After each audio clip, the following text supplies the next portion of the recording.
السلام عليكم ورحمة الله وبركاته، وراجع لكم بفيديو جديد. وفيديو اليوم هو 10 أسرار ما كنت أبدا تعرفها عن نيمار جونيور، أو ممكن من الأسرار دي تكون أنت بتعرفها، لكن الأسرار دي خطيرة جدا.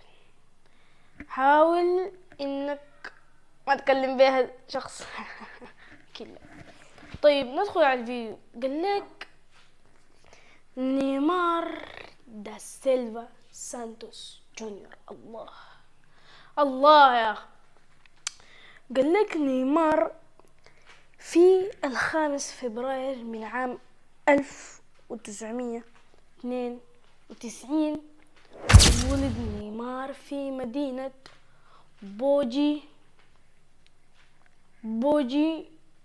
بوجيموسا كورزيز. يا رب اكون ضغطها صح. المهم بوجيموسا كورزيز لأبوين برازيليين.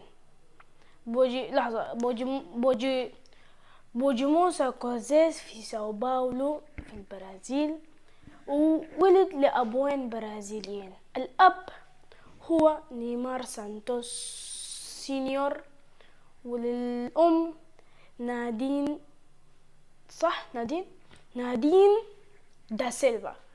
طيب نيمار في نشأته بدأ ممارسة كرة القدم زي أي طفل في البرازيل. بدأ ممارسة كرة القدم وبدأ تظهر لمساته الساحرة والباكرة يعني المبكرة، يعني في السن الباكر. ونيمار في سن 7 دخل أول أكاديمية له في حياته، اللي هي أكاديمية الشباب بورتكيزاي، على ما أعتقد بورتكيزاي.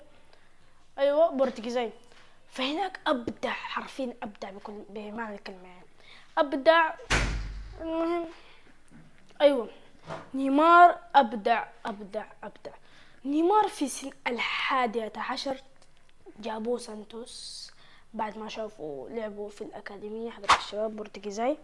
جابوه سانتوس في سن 11، ومن هناك بدأت مسيرة نيمار الاحترافية.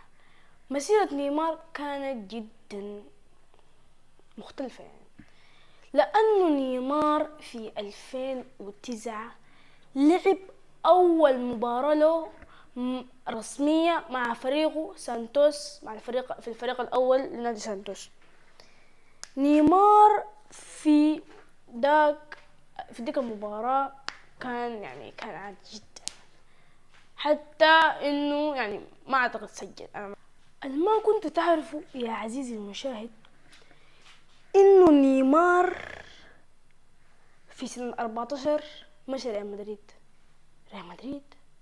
أيوة مشى ريال مدريد في سن 14.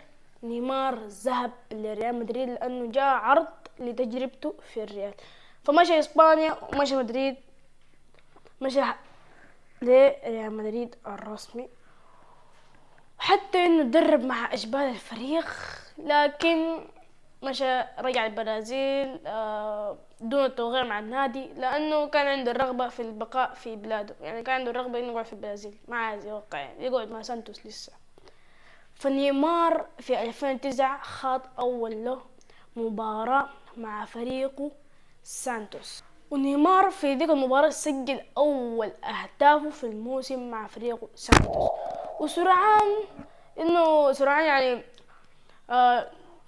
تعود مع الفريق ولعب الفريق، وسرعان ما بقى نجم الفريق الأول بعد بيليه، إنه بقى هداه الفريق وحتى أفضل لاعبين الفريق في الجيل ده. والحاجة المعروفة إنه نيمار في 2013 انتقل إلى برشلونة.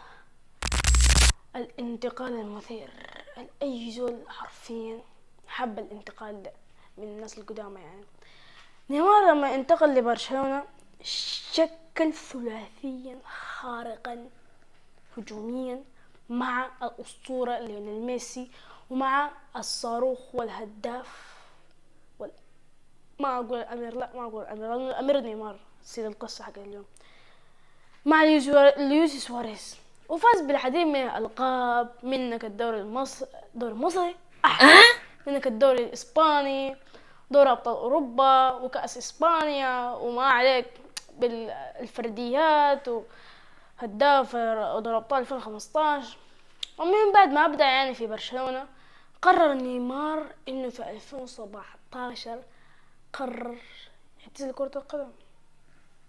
ايوه، نيمار كان بيلعب الكروت، انا ما اعرف اسم اللعبة يعني، بس كانت تشبه اللي هي الكروت، يعني كان يلعب كروت كيف يعني. طيب بالعمانيين نقول لها بتة، ما اعرف، وحتى في السعوديين نقول لها بلوت، ونحن السودانيين نقول لها مثلا 14 كده.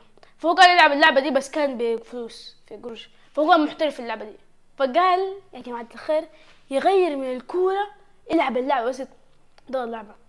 لكن نيمار في الوقت داك لما كان بيفكر كان جاو اصلا عرض من باريس بقيمة 222 مليون يورو،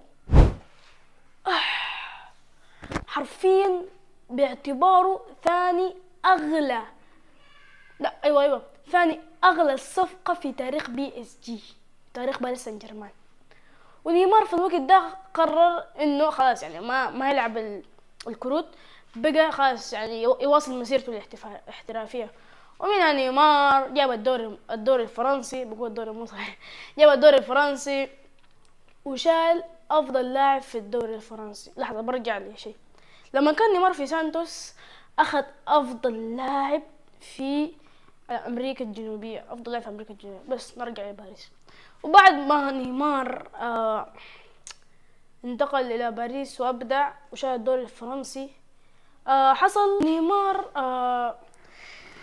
يعني نيمار في انجازاته مع الدولة مع المنتخب بتاعه عنده العديد من الانجازات، عديد منك يعني والله شوف انا متأكد راح كوبا امريكا اعتقد، بس العديد من الجوائز والاهداف والحاجات، لانه نيمار احد افضل هدافين المنتخب البرازيلي، احد افضل هدافين المنتخب البرازيلي.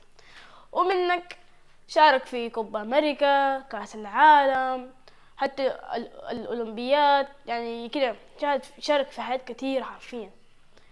ونيمار نيمار حقيقة اول مرة اعرف، حتى نيمار قال لك شخصيته مثيرة للجدل. ليه؟ قال لك انه كان بتجيب انتقادات بسبب سلوكه في الملعب وخارج الملعب. كيف خارج الملعب؟ يعني اخلاق، بس يعني باختصار اخلاق. وجوا الملعب عارفين مهاراته المستفزة والرائعة في نفس الوقت. قال لك نيمار انه احد خارج الملعب احد افضل التسويقيين يعني الناس اللي بتسوق في العالم. حرفيا نيمار يعني كده يعني لاعب تاجر وتسويقي. يعني كيف؟ يعني مثلا دارين يجي يسوي اعلان لبوما جيبوا نيمار، اعلان لشركه جيبوا نيمار. كده كان من افضل اللاعبين، يعني كان بيسوي معاه وافضل الناس اللي بيسووا معاه اعلانات. فنيمار كان بيتميز برضه بالحاجه دي. فده كان الفيديو بتاعنا لليوم، وشكرا جزيلا، ولا تنسوا اللايك والاشتراك، والسلام عليكم ورحمه الله وبركاته.